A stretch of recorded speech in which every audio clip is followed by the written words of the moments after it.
Hoy visitamos uno de los lugares donde conviven años de historia, arte contemporáneo y uno de los monasterios más importantes de España.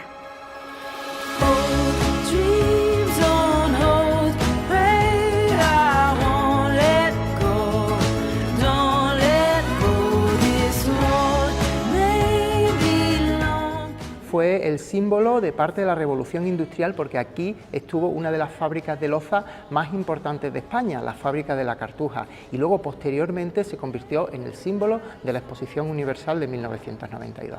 Sentir que todas esas personas importantes eran muy importantes para la ciudad, pero también eran humanas y tenían esa dualidad entre lo que representaban como aristocracia y lo que realmente había tras bambalinas, ¿no? Entre jardines, claustros y antiguas fábricas de cerámica, hoy paseamos por el Centro Andaluz de Arte Contemporáneo.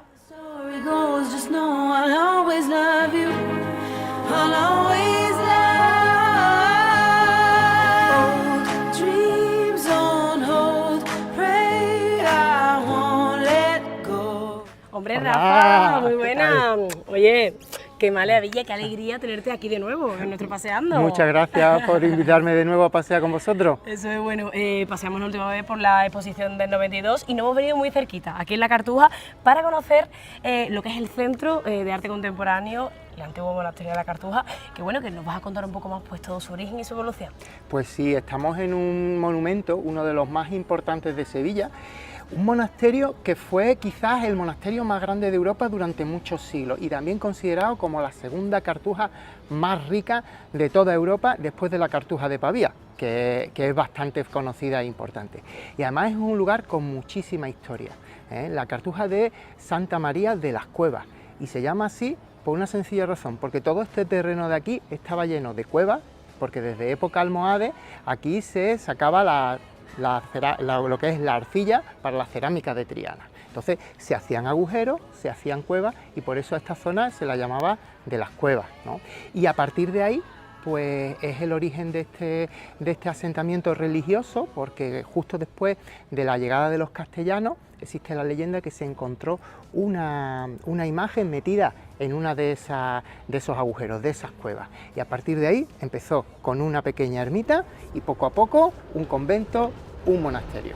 Qué maravilla. Bueno, pongamos en contexto a todos los espectadores en qué año surge y en qué contexto histórico surge este monasterio. Pues a partir de esa primera pequeña ermita, ¿no? Pues el monasterio va a ir primero creciendo, que esa ermita se le da a los franciscanos, y a partir del año 1400 pues el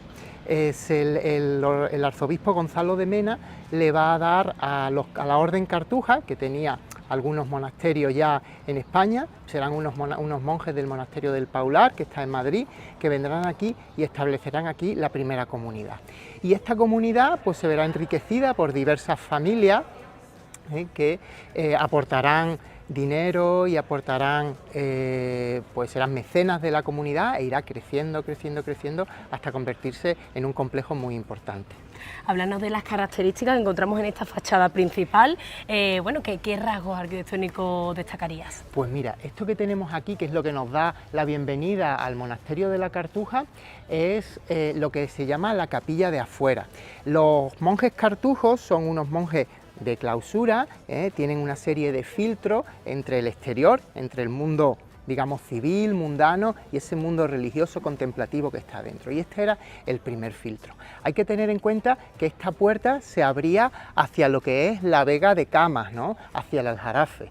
Luego tendremos otra puerta que da al río, que es la que se llama Puerta del Río, que da a la ciudad. Pero como el río era muy peligroso, pues la puerta principal estaba aquí. Y esta capilla era la capilla donde toda esa gente que vivía en los cortijos y en las casas diseminadas en esta vega, pues podía venir a escuchar misa, ¿no? Y ese era ese primer filtro. Es una obra de Ambrosio de Figueroa, último de esta estirpe de arquitectos, con Leonardo de Figueroa, el más importante, que lo tenemos en El Salvador, en San Luis, etcétera, ¿no? Y es uno de los grandes obras del final del barroco en Sevilla, y además se convirtió en uno de los iconos de la Exposición Universal, porque precisamente aquí enfrente, en esta pradera, se inauguró el 20 de abril de 1992 la Exposición Universal de Sevilla. Qué maravilla. Bueno, pues ¿te parece bien si vamos para adentro a conocerlo más de cerca? Estupendo. Vamos para adentro.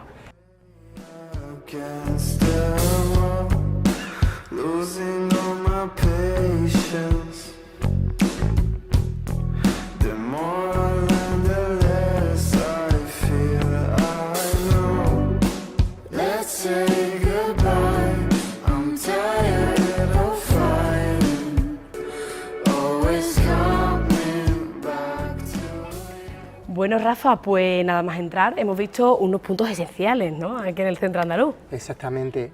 Un poquito más junto a la entrada tenemos lo que es la sede de la Universidad Internacional de Andalucía, ¿no?, que es la universidad pública, sobre todo dedicada al posgrado. Es una universidad muy importante, tiene sede aquí, también tiene sede en el Monasterio de la Rábida, ¿no? Y ese edificio originalmente era el Pabellón Real, donde se recibía a las autoridades que venían a la Exposición Universal. Venían normalmente en helicóptero, llegaban al helipuerto, cruzaban el Camino Real, firmaban en el libro de honor y se les recibía para ya enseñarles la muestra, ¿no? Ese es el origen de esa parte de helicópteros que tenemos justo enfrente, en la entrada. Exactamente, hoy en día sigue en uso, ahí están pues los helicópteros, por ejemplo, de emergencia, los del Infoca, etcétera, ¿no?, que hacen un gran servicio, ¿no? Y luego hemos entrado por una zona que era la zona semipública del monasterio hasta lo que es la fachada principal, que está coronada por el escudo, está repetido 2 veces, del cardenal Gonzalo de Mena, ¿no?, que es el promotor principal de este monasterio, ¿no? Y ahora nos encontramos aquí en lo que es este compás de entrada frente a esta iglesia, construida también a principios del 1400, es una de las primeras grandes obras que se acometen en el monasterio, además con una portada muy curiosa, donde todavía se conservan la policromía, ¿no?, los distintos colores con los que se pintaban los edificios, y también un rosetón muy característico hecho con los típicos azulejos de esta parte del río, de Triana. ¿De qué año data esta iglesia? Pues esta iglesia se empieza a construir en 1410, pero luego se va a ampliar varias veces, ¿no?, y las últimas partes que se le añaden son alrededor de 1523, cuando se añade la capilla de Santa Ana, muy importante porque ahí estuvo enterrado Cristóbal Colón. Estamos hablando que cuenta con cientos de años y aún así tiene un estado de mantenimiento pues envidiable, ¿no? Bien, este monasterio ha pasado por muchas fases, ¿no? En el siglo XIX, como todos sabemos, ya se convierte en una fábrica, se exclaustra, después de las invasiones napoleónicas, se exclaustra y se convierte en una fábrica de cerámica, la fábrica de la Cartuja, ¿no?, que es algo súper popular. Casi todas las familias tienen una vajilla de la Cartuja en sus casas, ¿no? Y luego, pues, esa fábrica pues va alterando mucho este espacio, y en los años 80 el edificio está prácticamente abandonado. Y la Junta de Andalucía lo compra, ya era monumento desde los años 60, declarado monumento, pero lo compra y empieza un ambicioso programa de restauración, en el que van a trabajar los mejores arquitectos de Sevilla y de Andalucía en ese momento, desde, pues por ejemplo, Roberto Luna, que se va a encargar del Pabellón Real con Fernando Mendoza. Aquí trabajarán los hermanos José Ramón y Ricardo Sierra, que aparte de arquitecto, José Ramón es artista. Guillermo Vázquez Consuegra en la parte que hoy ocupa el Instituto Andaluz del Patrimonio Histórico, y otros arquitectos también sevillanos que se encargarán de arreglar la huerta, distintos elementos, pequeños edificios que hoy en día pues son desde aulas, salas de exposiciones, almacenes, y también la restauración de las huertas, porque este monasterio tan grande está rodeado de unas huertas preciosas que todavía conservan pues ese diseño de lo que eran las huertas históricas en Sevilla. Qué maravilla. Bueno, ¿qué más nos puedes contar sobre las características de esta iglesia a nivel exterior? Porque ahora pasaremos para adentro para ver el interior. Pues aquí, como veis, tenemos ese rosetón hecho de azulejo, un rosetón que por las tardes, cuando le da el sol, como son azulejos vidriados, brilla, ¿no?, y se convierte como una especie de faro hacia toda esa gente que vivía en la Vega de Triana hasta camas, ¿no? También tenemos esta decoración policromada. Sevilla estamos acostumbrados a verla con una serie de colores muy planos, pero como aquí no tenemos piedra, no tenemos mármoles, pues durante toda la historia lo que se ha hecho sobre todo ha sido pintar. El que ha tenido 2 duros ha pintado su casa de otro color, la ha decorado, y la pintura era muy importante. Poco a poco esas pinturas se fueron perdiendo porque se quedaron pues pasadas de moda o eran caros mantenerlo, y aquí pues lo que hace la restauración es que cuando encuentra que se puede conservar y se puede recuperar, se ha recuperado, y aquí se ha recuperado toda esa policromía. Además los colores son colores muy de aquí, el albero, la almagra, la cal, que son esos colores pues tan característicos de Sevilla, ¿no? También los propios ladrillos, porque aquí tenemos algunos elementos como unos arquitos, eso hechos con ladrillo, con distintos colores de ladrillo, porque en Sevilla tenemos 2 tipos de arcilla: la arcilla de la falda del Aljarafe, más amarillenta, y la arcilla de al lado del río, más oscura, más rojiza. Entonces, haciendo ladrillos de los 2 colores se crea una policromía muy curiosa que aparece en muchos edificios en Sevilla, desde el monasterio de San Isidro del Campo hasta el Palacio de los Marqueses de la Algaba, el monasterio de Santa Paula o aquí en el monasterio de la Cartuja. Bueno, Rafa, ahora sí que sí, vamos para adentro. Vamos para adentro. Mistaken, but thinking I can't fight my feelings away.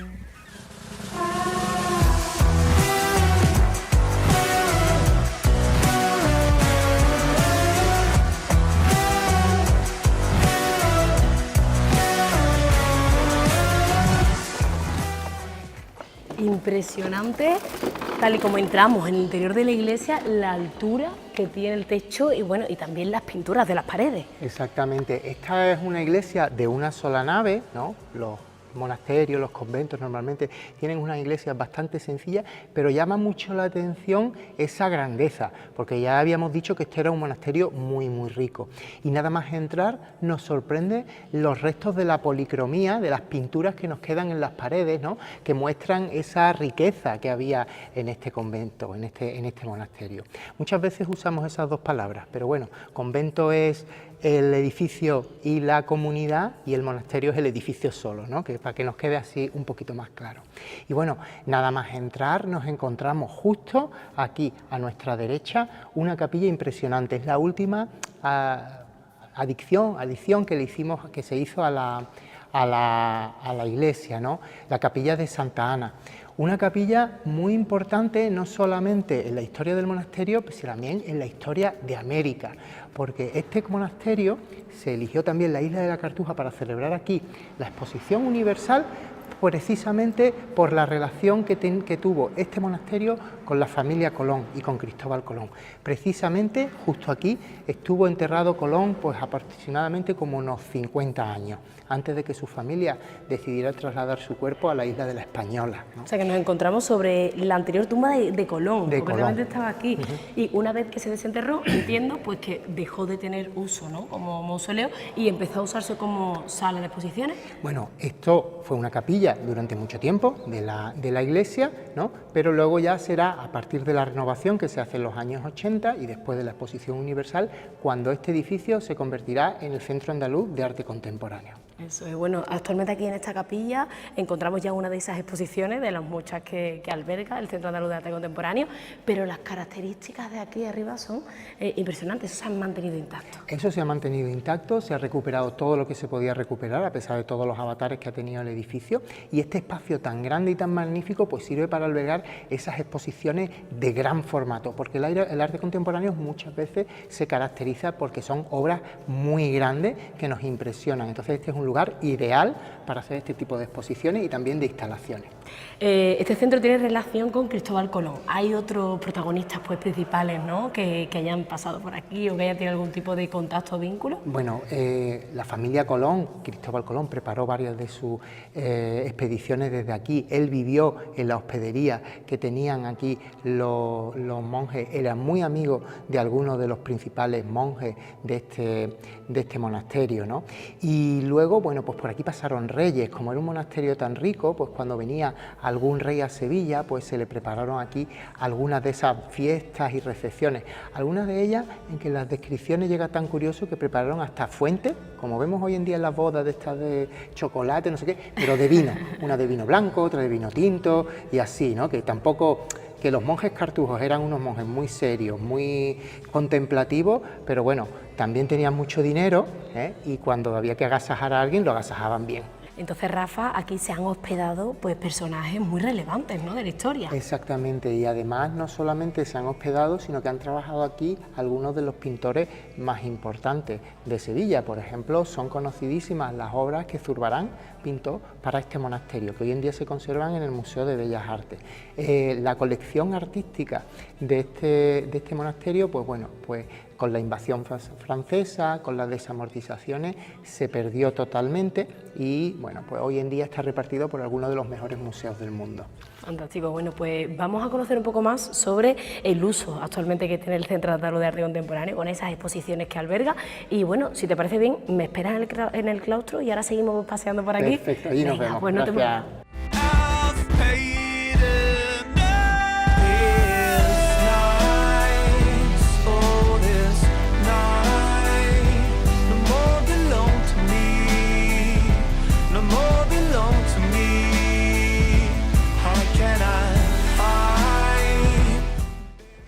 Muy buena, Yolanda. Hola, ¿qué tal? Buenos días.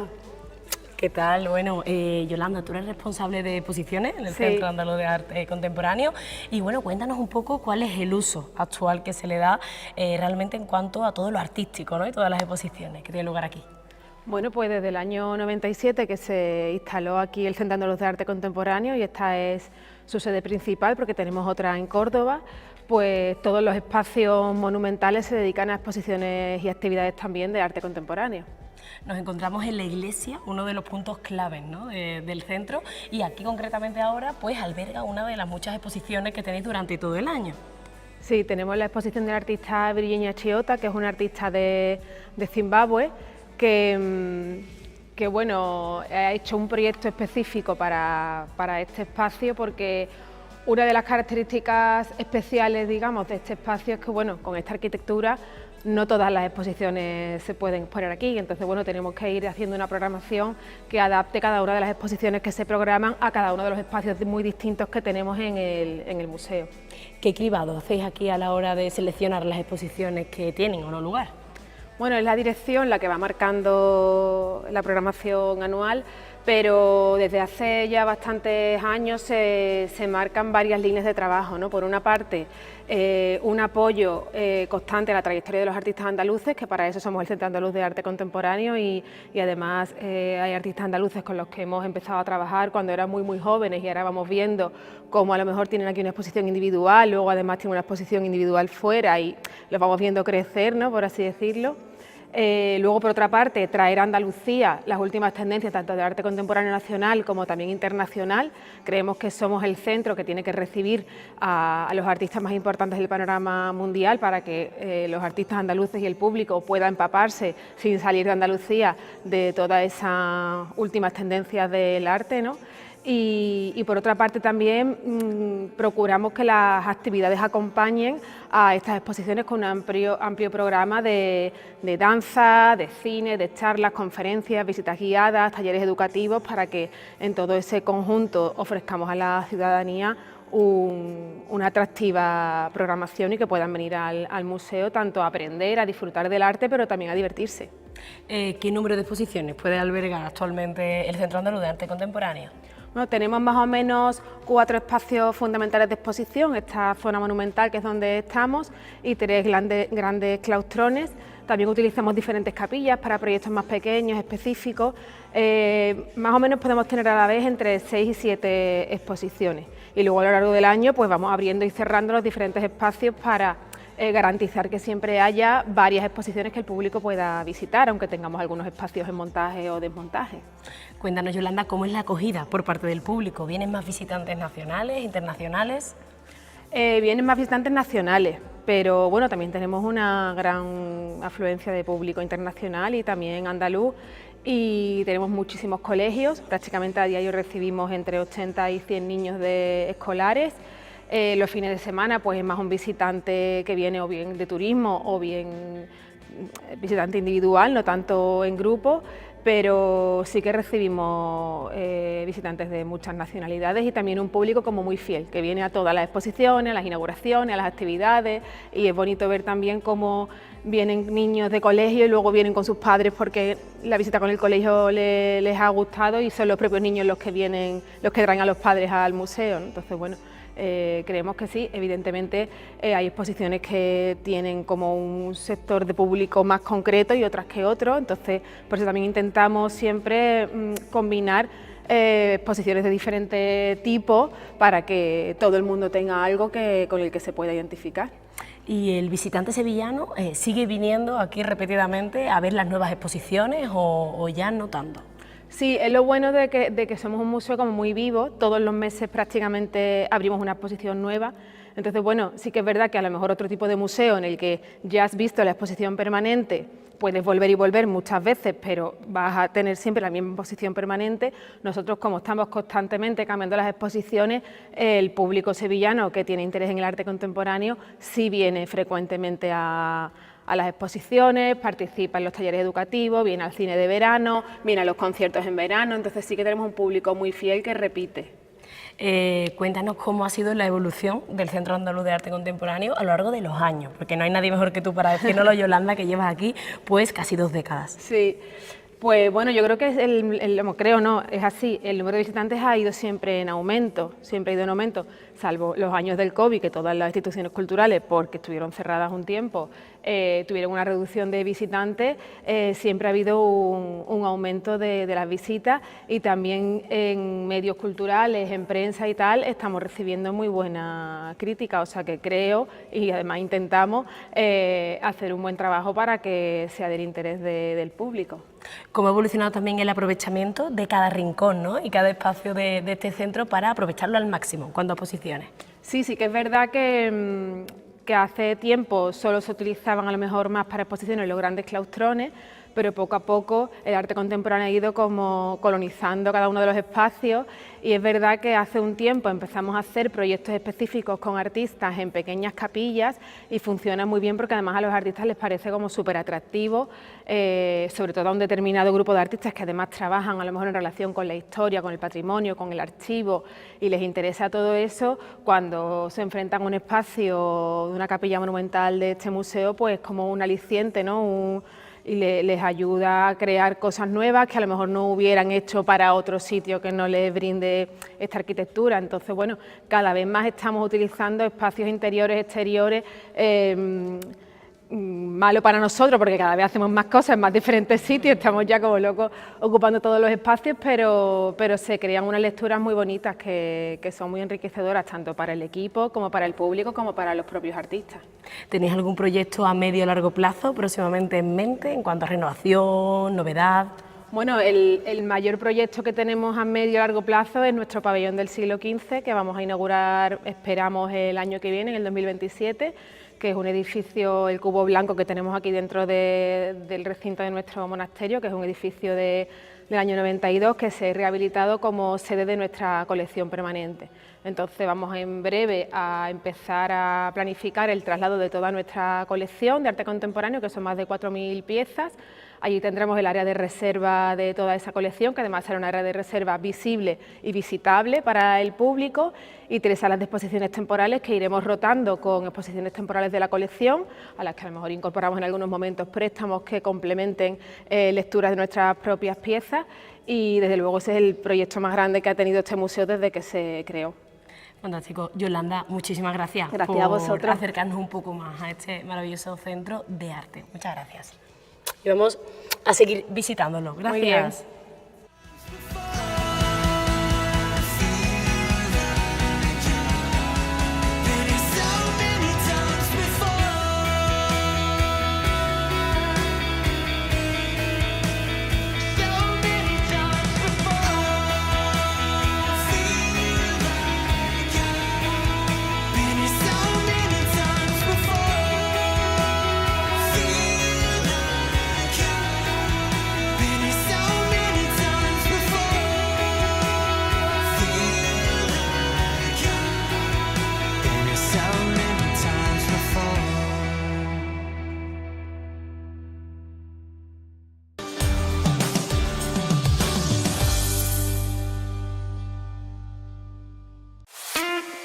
SAPI, presente y futuro de PTV Telecom.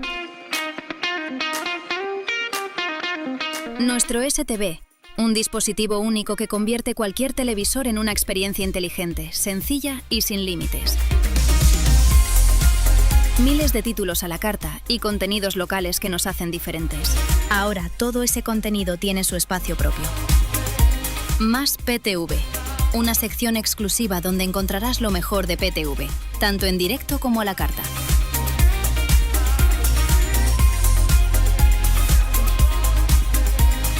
SAPI, más PTV. La diferencia está aquí.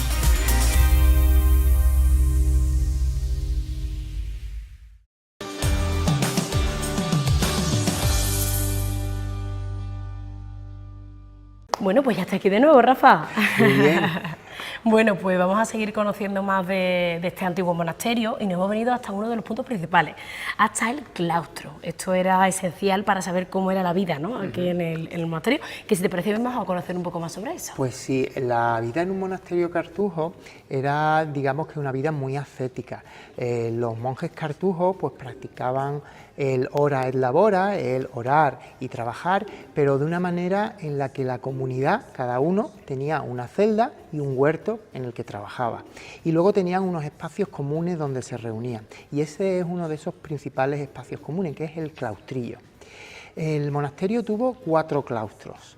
El claustrillo, donde estaban pues la iglesia, la sala capitular, el refectorio, el comedor donde todos comían, y luego tenía el claustrón, el claustro grande, donde estaban todas las celdas de los monjes. Hoy en día esa parte pues pertenece al Centro Andaluz de Arte Contemporáneo, son las salas de exposiciones que podemos visitar, y si visitamos esa sala vamos a ver unos pequeños patios que eran donde esos monjes tenían ese huerto asociado a sus celdas, ¿no?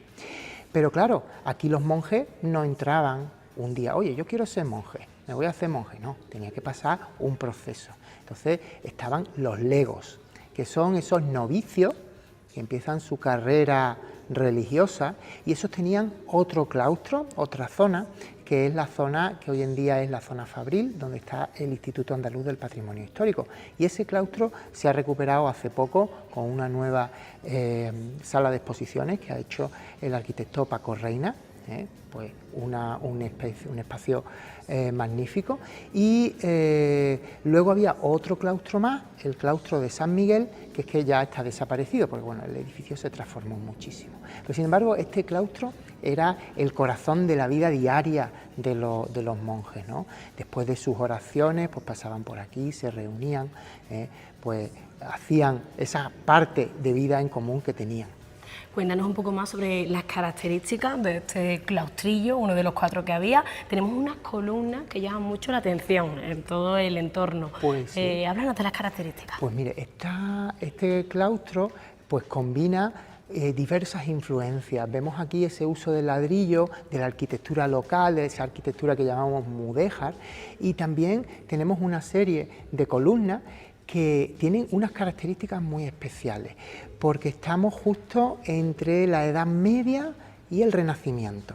Aquí vamos a encontrar unos capiteles muy simplificados, ¿no?, que nos recuerdan a unos capiteles que están también en otro palacio, en otro edificio muy importante en Sevilla, que es la Casa de Pilato, ¿no?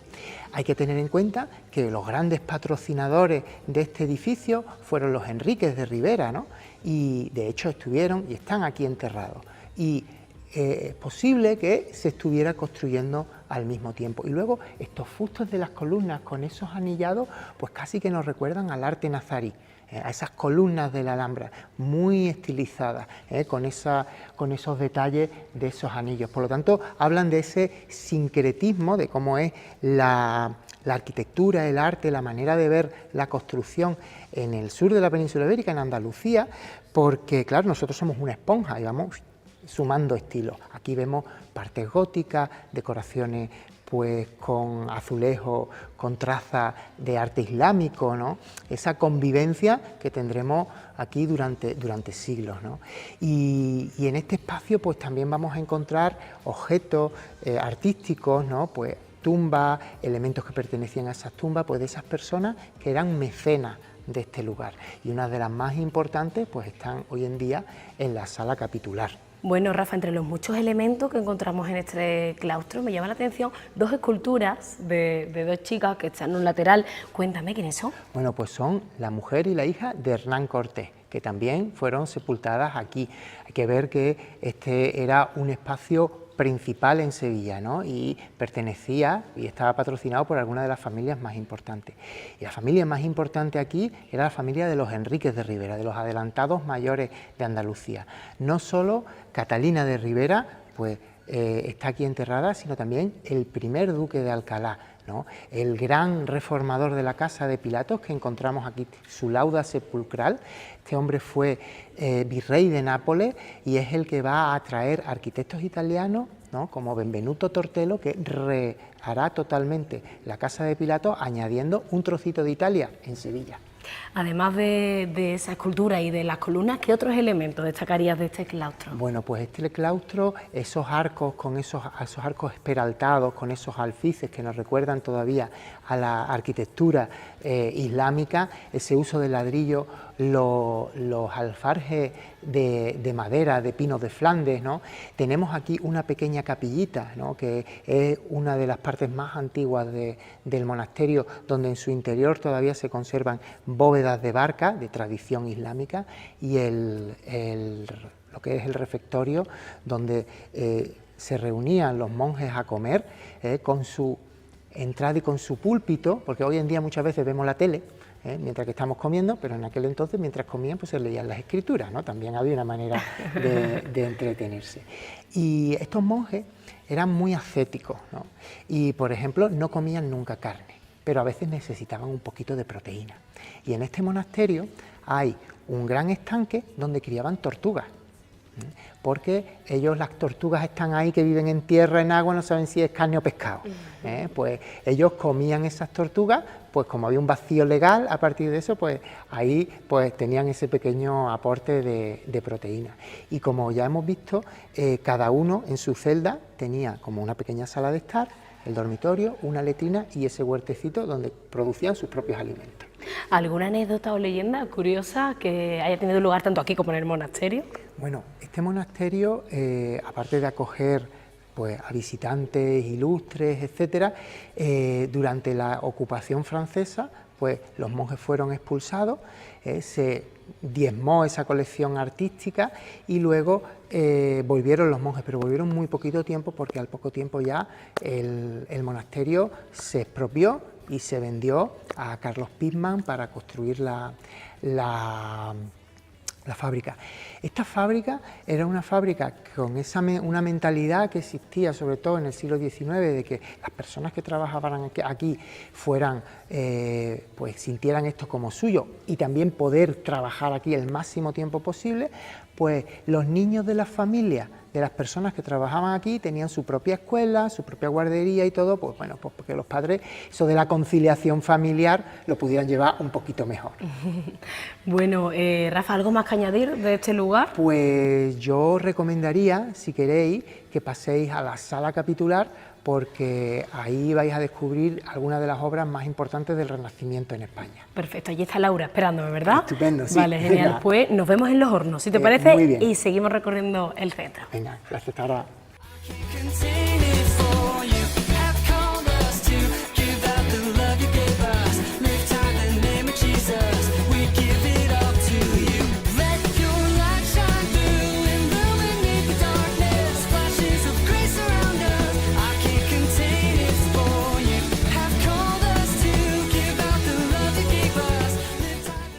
Muy buenas, Laura. Buenas. ¿Qué tal? Oye, un placer tenerte en el programa de hoy. Igualmente, un placer. Bueno, nos hemos venido hasta una de las salas más especiales del Centro Andaluz de Arte Contemporáneo, hasta la sala capitular, que bueno, cuéntanos un poco más, ¿qué encontramos aquí?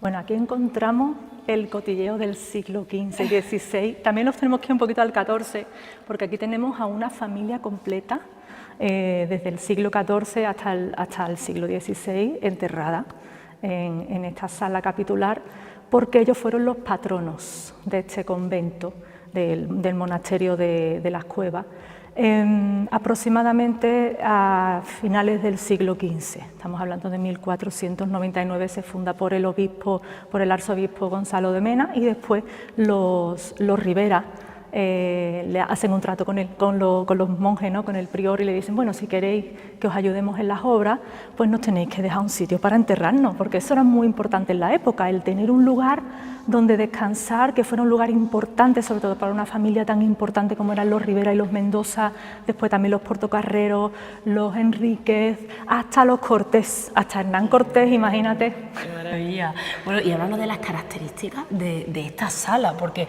encontramos una escultura y unos relieves increíbles. Sí, bueno, es la introducción del Renacimiento en Sevilla. El hijo de Catalina de Rivera, que la tenemos aquí, en 1520 decide llamar a los artistas italianos para crear este mausoleo, no solamente esto, también las reformas del Palacio de Dueñas, de la Casa de Pilatos. Entonces, pues empiezan a trabajar aquí artistas italianos y a crear estos espacios renacentistas que no existían en la ciudad. Daos cuenta que pasamos de un gótico mudéjar a tener el primer Renacimiento en Sevilla en 1520. Y aquí, pues un ejemplo maravilloso en mármol de Carrara, y esa influencia también de los genoveses, de todos esos mercaderes que llegaron a Sevilla en esta época para hacer dinero, porque Sevilla era el centro económico de Europa, por así decirlo. ¿Hay algún elemento que te gustaría destacar en alguna de los laterales o en el techo? Pues por ejemplo tenemos el mausoleo de Catalina de Rivera, tanto de ella como de su marido, son absolutamente monumentales y maravillosos. Están realizados en el caso de Catalina por Pace Gassini. El pobre murió en 1522, empezó en 1520 y no pudo terminar el resto. Entonces se dedica a ello el gran Antonio Aprile, que también trabajará en la Casa de Pilatos con Fadrique y con los demás Rivera. Y entonces, pues bueno, tenemos esta monumentalidad que es el reflejo del Renacimiento en la ciudad de Sevilla, algo desconocido. Tenéis que pensar que fue algo muy novedoso en la época, ¿no? Fue el trending topic de la época, el tener este tipo de arte tan italiano, tan elegante y tan rico, porque aquí tenemos tanto el mármol como también después veremos, por ejemplo, ya en el siglo XVII la cerámica, y en el techo, allí en medio de la bóveda de crucería, tenemos el escudo del Hospital de las Cinco Llagas. Además de todas estas esculturas, relieves en mármol, en las paredes también tenemos unos azulejos que son auténticas obras de arte. Tenemos aquí, daos cuenta que la tradición de la cerámica en Triana era muy importante. El monasterio formaba parte de la collación de Triana, entonces estamos hablando desde época romana hasta prácticamente hoy. Entonces no solamente tenemos que hablar de la cartuja, de lo que es la losa, después con los pigmas, ¿no?, en el siglo XIX, sino también de toda la tradición cerámica desde siempre. Siempre digo que es la artesanía primordial de Sevilla, no hay otra, o sea, como es la cerámica, ¿no? ¿Cómo es el estado de conservación actualmente de la mayor parte de los elementos que encontramos aquí? Pues ha habido una buena restauración, pero evidentemente nos faltan elementos, porque este lugar ha sido durante muchas épocas monasterio, como ya hemos dicho, ¿no? Pero después, cuando llegó la invasión francesa, lo convirtieron en cuartel. O sea, hemos perdido mucho durante la invasión francesa en la ciudad, y después lo que es la desamortización que hizo que los monjes salieran de este lugar. Se reconstruye y se usa como fábrica de cerámica. Entonces, claro, tenemos que hablar de muchos cambios.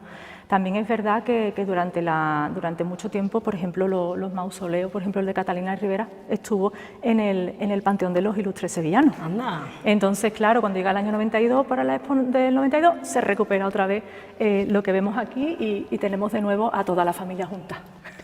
Esta sala actualmente es la única privada del Centro Andaluz de Arte Contemporáneo, pertenece a una familia particular y bueno, actualmente pues es uno de los lugares más visitados, ¿no?, y más icónicos de este centro. Hombre, es que hay que venir, y siempre digo que además estas personas, sobre todo las mujeres de la familia, guardan grandes secretos.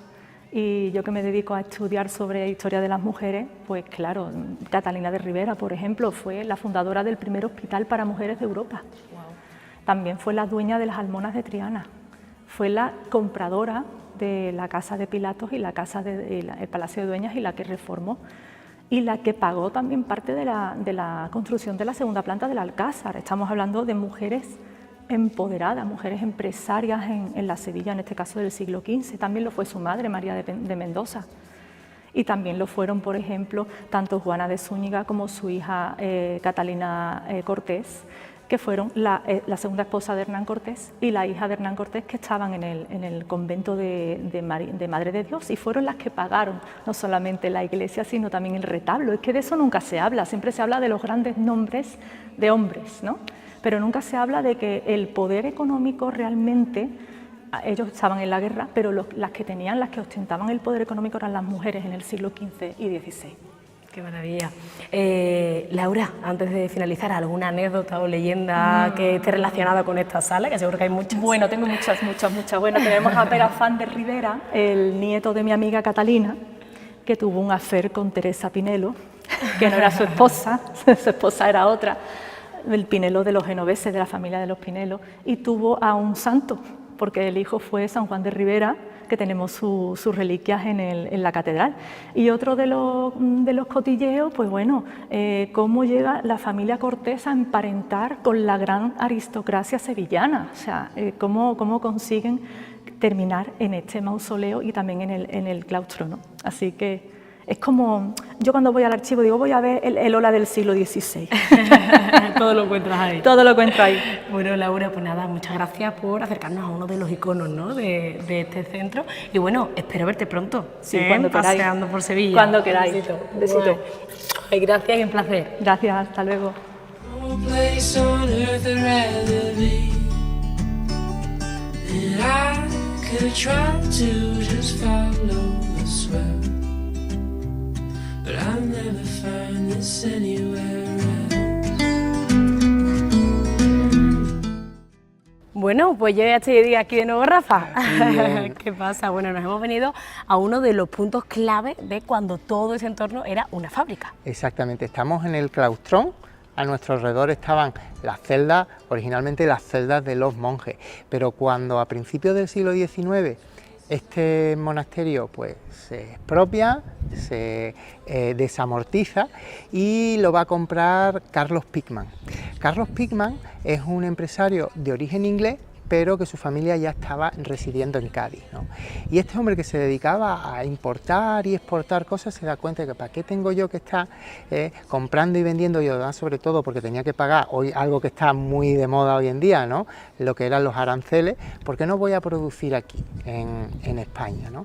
Y entonces encuentra en Sevilla esa tradición alfarera, pero le añade una capa más, que es esa nueva tecnología que está viniendo desde Inglaterra, esa revolución industrial, para producir loza inglesa, que era una loza muy popular, porque relativamente por su producción industrial era relativamente más barata que una loza artesanal y además más resistente, ¿no? Entonces al principio pues este edificio va a albergar esa fábrica. Entonces, para ponernos en contexto, ¿durante qué periodo encontramos aquí un monasterio? ¿Durante qué periodo encontramos una fábrica? ¿Y en qué momento pasa ya a ser un centro de arte contemporáneo? Pues la cronología es desde aproximadamente el año 1400 hasta el año 1836-40, el edificio va a ser un monasterio, con periodos en los que se enclaustra, como por ejemplo durante la Guerra de la Independencia. Luego, desde ese principio del siglo XIX, prácticamente hasta los años 80, este edificio va a ser una fábrica. Y en los años 80 se abandona porque la fábrica se traslada a una nueva ubicación. Este edificio queda abandonado y en 1986 lo compra la Junta de Andalucía, ya llevaba siendo monumento desde los años 60, y hace esa restauración de cara a la Exposición Universal. La primera institución que se instala aquí es el Instituto Andaluz del Patrimonio Histórico, que será también esa institución que va a velar por la conservación y la restauración de este espacio. Y al terminar la Exposición Universal, pues se van a reunir varias colecciones de arte contemporáneo públicas, como el antiguo Museo de Arte Contemporáneo de Sevilla, y se creará el Centro Andaluz de Arte Contemporáneo. Un centro que es pues uno de los centros punteros en la difusión, la conservación y la difusión del arte contemporáneo en España. Qué maravilla. Bueno, al final, pues toda esa evolución, ¿no? Y todos los periodos que ha abarcado pues todo este espacio ha ido dejando huella y ha dejado su granito de arena en cada uno de los rincones. Concretamente aquí, pues como hemos dicho también, pues encontramos esos super hornos de ese periodo en la que fue una fábrica. Háblanos de las características de estos hornos, concretamente, Rafa. Bueno, pues estos hornos ya están en el imaginario colectivo. Uno piensa en la Cartuja y ve la Cartuja con sus chimeneas, con sus hornos que parecen botellas, ¿no?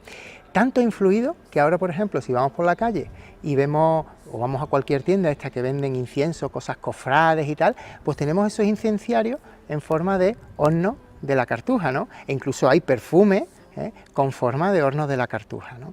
Es algo ya que se ha quedado en la imagen de la ciudad. Sin embargo, estos hornos eran lo más moderno que había cuando esto se convierte en una fábrica de cerámica.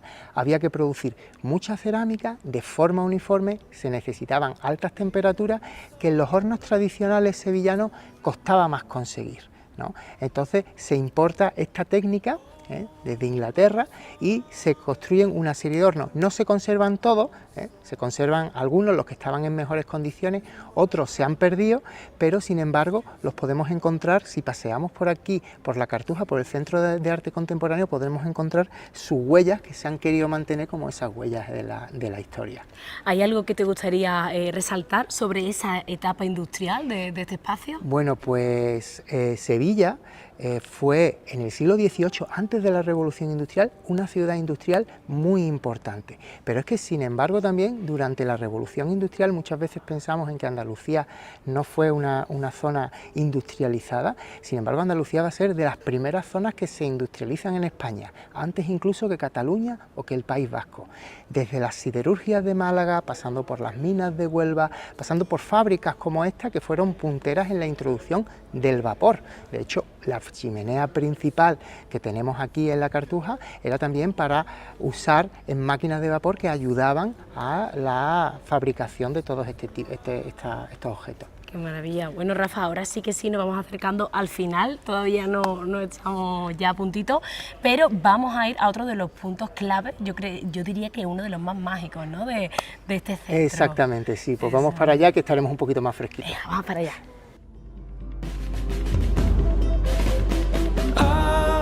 Besoin d'être beau ensemble. Pardonne-moi, pardonne-moi, si j'ose chanter pour toi. Bueno, Rafa, ya sí que sí estamos en el último escenario de nuestro recorrido del día de hoy. Pues sí, en este patio de las enredaderas, ¿no?, una intervención muy bella que se hace en la restauración del monasterio, con estas enredaderas que nos caen desde el techo, la fuente, el agua, este frescor que nos recuerda ya la salida a la huerta del monasterio, que son, pues como hemos visto, un sitio muy interesante. También tenemos algunos pabellones con obras de arte pertenecientes al Centro Andaluz de Arte Contemporáneo distribuidas por ahí. Y la verdad que creo que ha sido un recorrido muy bonito, en la que hemos descubierto muchas de esas capas que tiene este edificio, que para mucha gente pues sigue siendo un gran desconocido. Bueno, y para finalizar, pues este patio con enredadera, porque a mí algo que me ha impresionado es que es muy diverso. Este Centro Andaluz de Arte Contemporáneo encontramos de todo, por supuesto por su evolución histórica, pero también porque tiene rincones únicos, lo hace muy especial. Exactamente. Durante mucho tiempo fue una ciudad monástica, después fue una ciudad fabril, y cada año, cada periodo histórico ha ido dejando algo aquí, y luego toda esa recuperación que se hizo pues se ha hecho con muchísimo mimo, cuidando todos estos espacios y dejándole pues a la ciudadanía un lugar lleno de historia, lleno de rincones y que está abierto a todo el mundo para que lo disfrutemos. De forma general, haciendo un balance, Rafa, ¿en qué estado de conservación se encuentra actualmente este centro en general, con todo lo que abarca? Bueno, lo que es el conjunto monumental del Monasterio de Santa María de las Cuevas está en un estado muy bueno. Obviamente, pues los periodos que hemos tenido estos años atrás de sequía afectaron un poquito a los jardines, y quizás en algunos puntos la parte exterior se ha cuidado un poco menos, ¿no? Que deberíamos de plantearnos todos en general, las administraciones públicas, la ciudadanía, que debemos de cuidar un poco un poquito más nuestro patrimonio, ¿no? Entonces, bueno, pues eliminar algunas bolsas de aparcamiento que no deberían de estar ahí, insistir a las administraciones que recuperen algunos de los jardines exteriores, ¿no? Y mejorar el uso y sobre todo que sea mucho más accesible a los ciudadanos y ciudadanas poder venir y disfrutar de este entorno. ¿Y qué dirías que supone este centro a día de hoy para los sevillanos y sevillanas? Ya no solo a nivel nacional e internacional, que vienen turistas de todas partes, pero en Sevilla, ¿qué simboliza? Bueno, pues simboliza una gran parte de nuestra historia, esa evolución de la ciudad, esas distintas etapas y periodos, la relación de Sevilla con América, Sevilla como ciudad industrial, ahora Sevilla como ciudad del conocimiento. Aquí tenemos tres instituciones muy importantes, una universidad, un museo de arte contemporáneo y un instituto que vela por la conservación del patrimonio, una institución, el IAPH, el Instituto Andaluz del Patrimonio Histórico, que es puntera a nivel internacional. Pero es una pena, Rafa, porque a día de hoy hay muchos sevillanos y sevillanas que todavía no conocen el Centro Andaluz de Arte Contemporáneo. Tienen que venir, ¿verdad? Tienen que animarse. Es verdad, muchas veces el arte contemporáneo se nos ve como algo un poquito extraño, ¿no? Pero yo animo a la gente que venga aquí, que lo conozca, porque muchas veces el arte contemporáneo lo vemos y no lo comprendemos, pero muchas veces que no es cuestión de comprenderlo, es cuestión simplemente de sentirlo, y eso lo podemos hacer todos.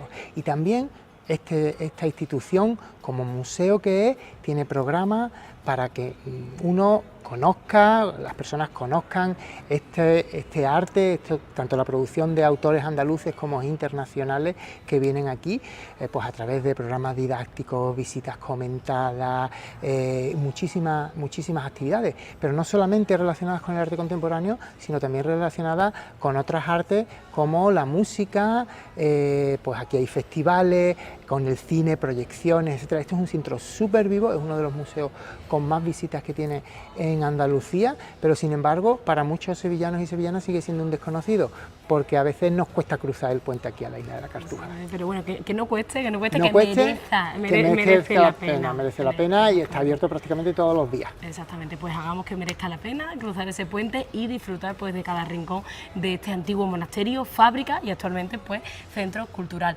Muchísimas gracias, Muchas Rafa, gracias. como siempre un placer que nos acompañes paseando por Sevilla y nos lleves de la mano pues toda la historia, recorrido. Muchas gracias a vosotros, siempre es un placer poder pasear con vosotros. Gracias. Pues nos vemos pronto. Sí, espero que sí. Hasta pronto, Sí, hasta luego. sí. Muchas gracias. Venga, hasta luego. Adiós.